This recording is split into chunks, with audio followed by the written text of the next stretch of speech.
D'une installation à une autre, l'université Modibo Diarra dispose d'un club UNESCO en son sein depuis samedi. C'est une délégation de la Commission nationale guinéenne pour l'UNESCO conduite par son secrétaire général qui a procédé à l'installation de ce club. Le tout dans une ambiance grandiose devant autorités de l'université et corps enseignants. C'est un reportage de El Hadj Omar Bari. Ces images dénotent de la joie qui anime responsables et étudiants de l'Université internationale Cheikh Modibo Diarra de voir leurs rêves enfin se réaliser avec l'installation d'un club UNESCO au sein de la dite université. D'entrée de jeu, le recteur de l'Université internationale Cheikh Modibo Diarra s'est félicité de la forte mobilisation des étudiants avant de rappeler les objectifs poursuivis par l'UNESCO depuis sa création en 1945, à savoir maintenir la paix et la sécurité en resserrant par la science, l'éducation et la collaboration entre les nations. Nous sommes très heureux du choix parmi tant d'universités privées que vous avez porté sur nous pour l'installation d'une antenne du club UNESCO dans notre institution. Cette vision ne peut alors se concrétiser que si l'on dispose d'un enseignement supérieur, d'une recherche scientifique et d'une innovation technologique de qualité dans un environnement paisible. Prenant la parole, le secrétaire général de la Commission nationale pour l'UNESCO est revenu sur l'installation des premiers clubs UNESCO en Guinée depuis 1987, tout en soulignant l'importance de l'institution. Aujourd'hui, votre université est caractérisée par ce que l'UNESCO recherche. La discipline. Pour votre compréhension, depuis 1987 déjà, en République de Guinée, les premiers clubs UNESCO ont été créés. Mais à partir de 2010, c'était au niveau du secondaire, les clubs UNESCO. L'installation de ce club UNESCO a enregistré l'élection de Mariam Diallo comme présidente du dit club. C'est un honneur pour nous les étudiants de l'université. Et je suis sûre que moi et les autres membres du bureau, nous ferons de notre mieux pour mener à bien la mission de l'UNESCO, la mission qui nous est confiée. Les clubs UNESCO sont des groupements de personnes de tout âge et de toutes les origines socio-professionnelles qui partagent les idéaux de l'UNESCO et s'emploient à les mettre en pratique dans la conduite des activités relevant de leurs compétences. Elles ont des droits, elles entendent les protéger et les promouvoir. Elles, ce sont les personnes handicapées constituant un réseau. Elles ont élaboré un guide contenant ces droits. Ce lundi, atelier de validation de ce guide au CEDUS, une initiative donc du réseau des organisations de personnes handicapées pour la promotion et la convention internationale sur les droits de ces dernières. Moussa Diawara revient ici sur les temps forts de l'ouverture de cet atelier. Suivez. La Guinée a ratifié toutes les conventions internationales relatives au respect des droits des personnes handicapées. Comme si cela était une lettre morte, les personnes handicapées guinéennes sortent de leurs réserves pour réclamer leur prise en charge effective par les autorités. Elles ont élaboré un guide pour rappeler leurs droits et leurs devoirs. Ce document est amendé ce lundi au cours d'un atelier avant d'être divulgué par une campagne de sensibilisation. Le contenu du guide ici, c'est l'ensemble des conventions qui ont été ratifiées par l'État guinéen. Il y a des textes nationaux et les textes internationaux qui sont dedans. Donc ces lois sont souvent méconnues par la population. Raison pour laquelle nous avons tenté, n'est-ce pas, d'élaborer ce guide pour pouvoir informer la population sur les droits, les devoirs des personnes handicapées. L'ampleur du phénomène du handicap est méconnue en Guinée. Pas de statistiques fiables sur le nombre de personnes handicapées. L'OMS estime dans un rapport qu'elles sont environ 1 500 000, soit 15% de la population. Cette raison, ajoutée à des difficultés socio-économiques pénibles, pousse cette couche vulnérable de la société à prendre son sort en main. Et l'espoir de la plupart des personnes handicapées porte sur ce document. La question du handicap est une question qui concerne tout le monde.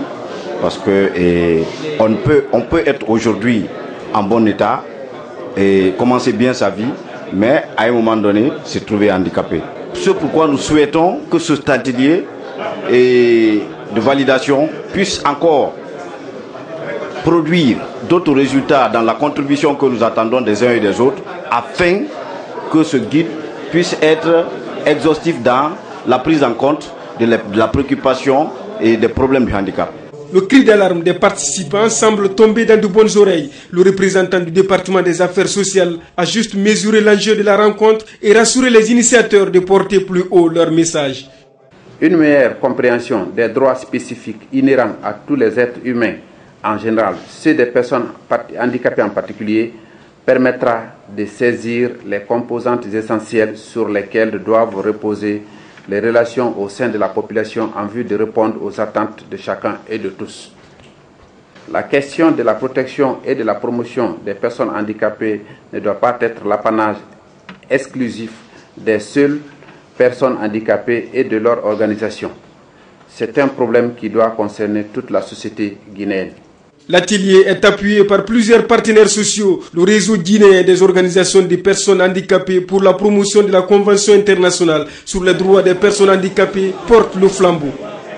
Pendant ce temps, les albinos de Guinée, soutenus par la Fondation pour le secours et l'intégration sociale des albinos, poursuivent leur caravane dans les départements ministériels et institutions du pays. Ce lundi, les représentants de l'ONG ont été reçus par la direction de la primature. Occasion pour eux d'attirer l'attention sur les problèmes auxquels ils sont confrontés dans la vie de tous les jours et de solliciter du soutien en vue de la matérialisation de leur projet de recensement de tous les albinos de Guinée. Reportage Ils se disent victimes de rejet dans la société, dans leur lieu de service. À cause de la couleur de leur peau, ils sont même considérés comme des êtres à part, se plaignent-ils. Rarement promus à des postes de responsabilité et quand l'occasion se présente, ils font face à un manque de subordination, regrette le président de la fondation. Ils vont jusqu'à dire qu'ils constituent des compléments d'effectifs dans les services tellement qu'ils se sentent ségrégés. Que dire de leur vie de couple?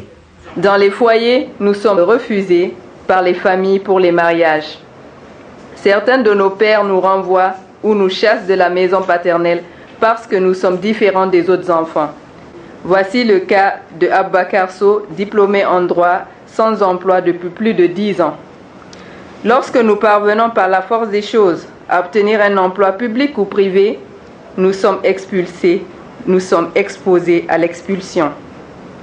Même malades, les albinos se sentent abandonnés à eux-mêmes. Un membre de cette fondation travaille au département de la santé. Jusqu'à présent, il n'a pu être pris en charge alors que sa maladie ne fait que s'aggraver. Après le diagnostic, que c'est la cataracte bilatérale avec décollement du vitri. Ils m'ont dit si je peux avoir une évacuation pour aller au moins remédier ce mal-là à l'extérieur. Mais depuis ce temps-là, jusqu'à l'heure qu'il fait là, nous n'avons pas encore eu la chance vraiment de mon évacuation. Les cadres de la primature ont suivi l'exposé des différents intervenants et ont promis de transmettre le message au Premier ministre afin que leur requête soit prise en compte. Ce plaidoyer, je vais simplement vous le dire, il est tombé dans de bonnes oreilles parce que nous sommes des frères à vous. Nous avons dans nos familles des albinos aussi, chacun d'entre nous. Nous savons ce que c'est. Donc vous n'êtes pas venus en zone, comme on dit, étrangère. Ce plaidoyer sera restitué entièrement, comme vous avez eu à le faire, à son Excellence, Monsieur le Premier ministre. Le bureau exécutif de la Fondation entend recenser tous les albinos se trouvant à Conakry et à l'intérieur du pays. L'ONG internationale Plan Guinée célèbre demain mardi le 75e anniversaire de sa création. En Guinée, c'est la préfecture de Guéguédou qui va abriter les festivités. L'équipe multimédia chargée de couvrir la cérémonie est arrivée sur les lieux. Ce lundi, elle a eu droit à une séance d'entretien avec le conseiller chargé des droits des enfants et de la protection de l'institution. Depuis Guéguédou, Aboubakar Kondé, notre envoyé spécial. Parti de Conakry hier dimanche, l'équipe multimédia chargée de couvrir ce 75e anniversaire de la création de l'ONG Plan Guinée est arrivée à Guéguédou ce lundi aux environs de 11h25. Aussitôt rentrée, elle a eu une séance de travail avec le conseil chargé de la protection et des droits des enfants de l'institution. Cet entretien entre Tambakio Tolno et les journalistes était axé sur les domaines d'intervention de l'ONG Plan Guinée, à savoir la santé, l'éducation, la protection et la bonne gouvernance. Le Conseil en protection et aux droits des enfants est revenu aussi sur les 12 normes de protection de l'enfant, notamment le parrainage, le rôle des médias à travers la publicité et la communication. À ce niveau, Samba Diallo a indiqué aux journalistes quelques règles à observer avant d'interviewer les enfants qui évoluent dans la zone plan. Aucun enfant ne doit être interviewé à l'insu, soit de ses parents ou de son tuteur. Doit garder l'anonymat autour de leur identité, ce pour éviter toute reconnaissance entre un enfant et son parrain. Les festivités pour ce 75e anniversaire auront lieu demain mardi sous l'égide des autorités préfectorales. Il faut rappeler que 36 000 enfants sont parrainés de par le monde par l'ONG internationale Plan.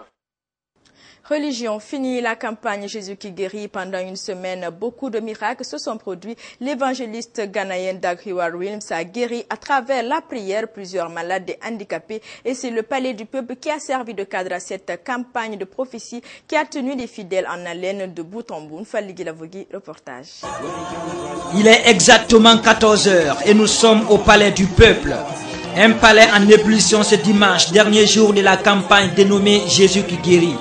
Cette campagne spirituelle vibre au rythme d'une prophétie tirée de l'évangile de Marc. Mais sur quelle base se manifeste la guérison? C'est une prophétie qui accompagne aujourd'hui les enfants de Dieu.